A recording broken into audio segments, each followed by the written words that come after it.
वक्त सुबह करीब 9 बजे, जगह दिल्ली। यही वो वक्त था जब जयंत सुबह सुबह दिल्ली से 160 किलोमीटर दूर अलीगढ़ के लिए निकल पड़े।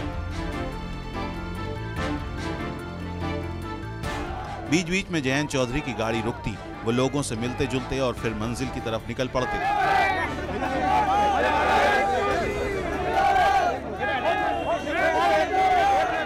एक दिन में चौधरी जयंत ने 4 चुनावी सभाओं को संबोधित किया। माई, गढ़, तलसेरा और रजावल। जयंत अलीगढ़ की इगलास सीट से आरएलडी उम्मीदवार त्रिलोकी के लिए वोट मांगने निकले हैं। अमेरिका में एक कहावत है, वाइल्ड वाइल्ड वेस्ट।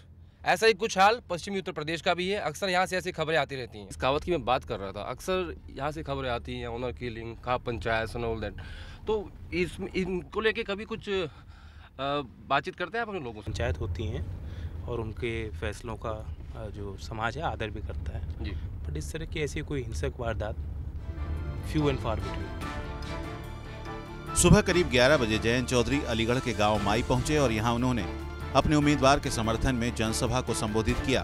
खेती बाड़ी से अलग हटके भी हमें सोचना होगा आगे के लिए क्या हम करेंगे तो हमारे जो आने वाली पीढ़ियां हैं वो भी सुरक्षित महसूस कर सकें और राष्ट्र की मुख्य धारा में आना।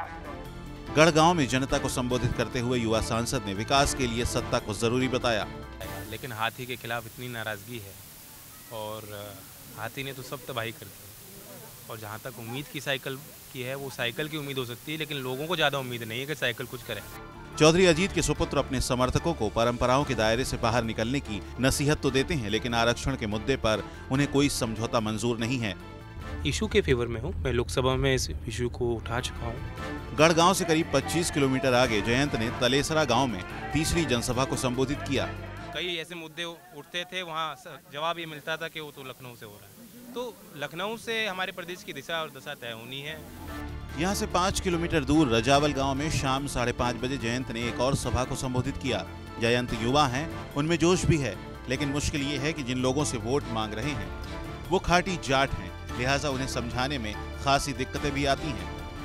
विदेश में पढ़े लिखे जयंत अपनी बात हिंदी में कहते हैं, लेकिन गांव के लोगों को उनकी हिंदी भी विदेशी जुबान जैसी लगती है। ताबड़तोड़ चुनावी प्रचार के बाद चौधरी जयंत शाम करीब 6 बजे वापस दिल्ली के लिए चल पड़े। जयंत चौधरी अपनी सभाओं में चौधरी चरण सिंह को याद करना नहीं भूलते, ठीक उसी तरह जिस तरीके से राहुल गांधी राजीव गांधी को याद करते हैं। राहुल अपना वो समय लाना चाहते हैं जो राजीव गांधी के टाइम में होता था, और जयंत चौधरी अपनी उस खोई हुई विरासत को पाना चाहते हैं जो चौधरी चरण सिंह के समय में उत्तर प्रदेश में होती थी। अलीगढ़ से कैमरामैन अभय के साथ आदिश रावल, न्यूज़ 24।